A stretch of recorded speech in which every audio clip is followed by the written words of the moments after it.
मेरा नाम कविता व्यास है। मैं भीलवाड़ा ज़िले से हूँ और मैं शहरी नरेगा में काम कर रही हूँ। जब मैं लोकतंत्रशाला से जुड़ी यहाँ पर तो मुझे जन सूचना पोर्टल, नरेगा, शहरी नरेगा पता भी नहीं था कि इनमें क्या होता है, कैसे लोगों की शिकायत दर्ज करते हैं पोर्टल पे, राजस्व पे कुछ भी नहीं पता था। जब इसमें ट्रेनिंग की हम लोगों ने तो कुछ दिनों तक तो हमें परेशानी आई, चुनौती आई। पेंशन पे है, विश्वकर्मा योजना, गिग जो नाम होता है वो मैंने पहली बार ट्रेनिंग में यही सुना था।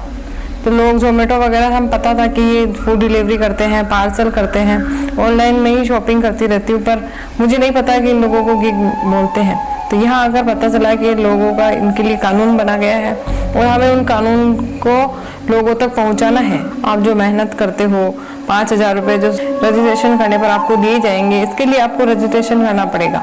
तो शुरू में तो किसी को विश्वास नहीं आया, पर हमने 1 विजिट में, 2 विजिट में, ऐसे काफ़ी विजिट की हम लोगों ने। जयपुर बुलाया गया था मीटिंग में, तो जब उनको बोला कि आप हमारे साथ चलो, तो एक नहीं 15-20 जने तैयार हो गए थे। हम हमारे लिए 33 के समथिंग रजिस्ट्रेशन किए, क्योंकि पढ़े लिखे लोग जो होते हैं वो तो अपना काम खुद ही कर लेते हैं। मित्र पे जाके दलित वर्ग पे, कच्ची बस्ती, भट्टा बस्ती, घुमंतु वर्ग, इन लोगों को ज़्यादा जरूरत होती है, पर इन लोगों को नॉलेज नहीं होता, इनको जानकारी नहीं होती कि हमारे लिए सरकार ने क्या क्या जानकारी है, योजनाएं, इनके लिए वास्तविक जो उपयोग होता है ना, मतलब सरकारी योजनाओं वो इनके लिए होता है। पर जो पढ़े लिखे होते हैं उनको जरूरत नहीं होती है, वो भी उन योजनाओं का लाभ ले लेते हैं। तो जब हमने विजिट की, पास में घुमंतु बस्ती है, तो मैं वहाँ गई, तो वहाँ पर मुझे लगा कि लोगों को बहुत ज़रूरत है कि किसी का पेंशन वगैरह, किसी ने भरवा रखा था फॉर्म, किसी ने नहीं भरवा रखा था, तो इनका किसी की पेंशन रुकी हुई थी। और जो औरतें बैठी रहती थी ऐसे घर पे, वो बोलती थी कि मैडम हमें कुछ काम दिलाइए, क्या करें, हम लोग कहीं नहीं है। तो फिर मैंने उनको शहरी नरेगा के बारे में बताया, तो उनको बोला कि कैसे जाए, क्या जाए, उनको कुछ प्रोसेस भी नहीं पता थे कि हम लोग कैसे जाएं। तो फिर मैंने उनको बताया कि इसके लिए एक जॉब कार्ड बनाना पड़ता है। तो उन्होंने बोला कि हमारा कौन जॉब कार्ड बनाए, कहाँ बनेगा। मैंने कहा मैं बनाऊंगी।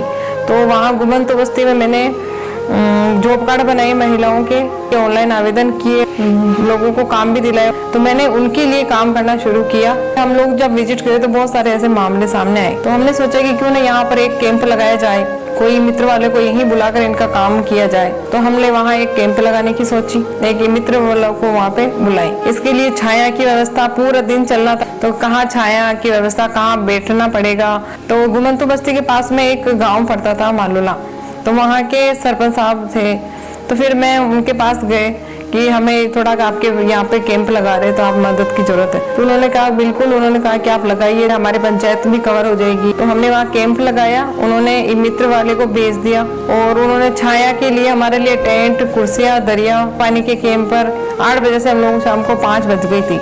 ये अच्छा था, पर इसके लिए मैं अकेली थी, तो हमने सोचा नहीं क्यों ना कि आसपास के जुलूस से फेलोज को बुलाया जाए, तो हमारा काम और आसान हो जाएगा। उन्होंने बोला कविता कोई बात नहीं, आप बुला सकते हो। इस तरह हम लोगों ने सुबह 11 बजे हमारा कैंप शुरू हुआ और इससे 2 दिन पहले हम लोगों ने तैयारी, पूरे दिन घूम कर हम लोगों ने बस्ती के लोगों को जानकारी दी कि आपके गांव में या बस्ती में कैंप लगने वाला है, डॉक्यूमेंट में कमी हो या फिर जॉब कार्ड बनाना हो, किसी की पेंशन नहीं आ रही हो, नया फॉर्म भरना है, तो आप लोग आ सकते हैं। इसके साथ ही उस गाँव में जो आंगनबाड़ी कार्यकर्ता है, वहाँ जाकर हमने आशा सहयोगिनी से और कार्यकर्ता से और सहायिका से, तीनों से हमारी सहयोग कराने के लिए बोला। तो उस कैंप में हम लोगों ने बहुत काम करवाया था। आयुष्मान कार्ड बनाए, जॉब कार्ड बनाए, लोगों की शिकायतें वो पोर्टल पर की और एक ही दिन में बहुत सारे जनों के हमने डॉक्यूमेंट बना लिए।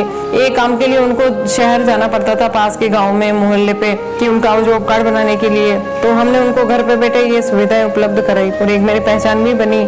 तो वो आगे भी कैंप लगने के बाद भी मेरे को फोन करते थे, इनके भी जॉब कार्ड बनाना है, आप आ जाइए। कभी किसी का फोन आता है कि हमारे पेंशन नहीं आ रही है, ऐसे बुलाते हैं। कुछ सीखने को मिला। जो पहले काम करती थी मैं उसी का नॉलेज था, पर ये काम नया था, संविधान के बारे में पढ़ा था किताबों में। कहीं जाती हूँ तो ऐसे काम मैं करूंगी। भट्टा बस्ती है, उन लोगों की मैं मदद आगे भी करूंगी। कहीं गाँव गई थी, रास्ते में आ रही थी ना, तो मुझे बस स्टॉप पे बैठा रहना पड़ा था बस का वेट करने के लिए।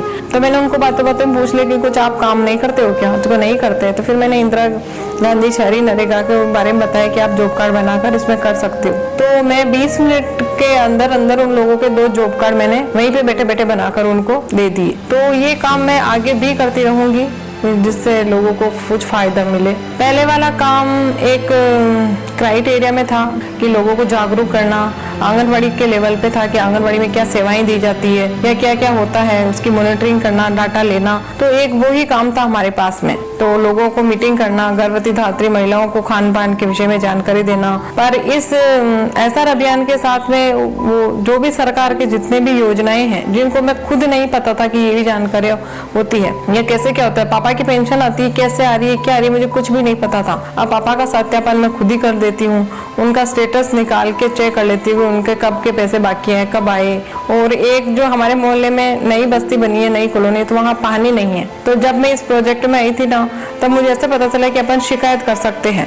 जनता को कुछ भी प्रॉब्लम होना तो अपन पोर्टल पे शिकायत डाल सकते हैं। तो पता तो पहले ही था कि हम लोग नगर पालिका में जाकर बोल सकते हैं, पर ये था कि हम लोग वहाँ जाकर नगर पालिका में जाओ, फिर वहाँ पर रिपोर्ट करो, तो इतना होता नहीं था कि कौन जाए। पर यहाँ आने के बाद में पता चला हम लोग घर पे बैठे बैठे, कहीं पे बैठे बैठे पोर्टल पे शिकायत डाल सकते हैं। तो मैंने हमारे कॉलोनी की, मेरे मम्मी के नाम से, भाभी के नाम से, मेरे नाम से और मेरे आस पड़ोसी में जितने भी हमारे पड़ोसी है ना, उनके सबसे कम से कम मैंने 28 शिकायतें डाल दी। तो हमारे वापस फोन भी आए और हमारे जो नल लगाने के पाइप हमारे कॉलोनी में आ गए हैं। आने वाले में एक महीने के अंदर शायद हमारे नल वगैरह आ जाएगा। तो ये भी हुआ अचीवमेंट मेरा, क्योंकि हम लोग जो काम कर रहे हैं ना, वो कहीं ना कहीं किसी न किसी योजनाओं से तो जुड़े होते हैं ना। जैसे 60 साल की उम्र में पेंशन आती है, तो संविधान का एक जीने का अधिकार उससे आ रही है।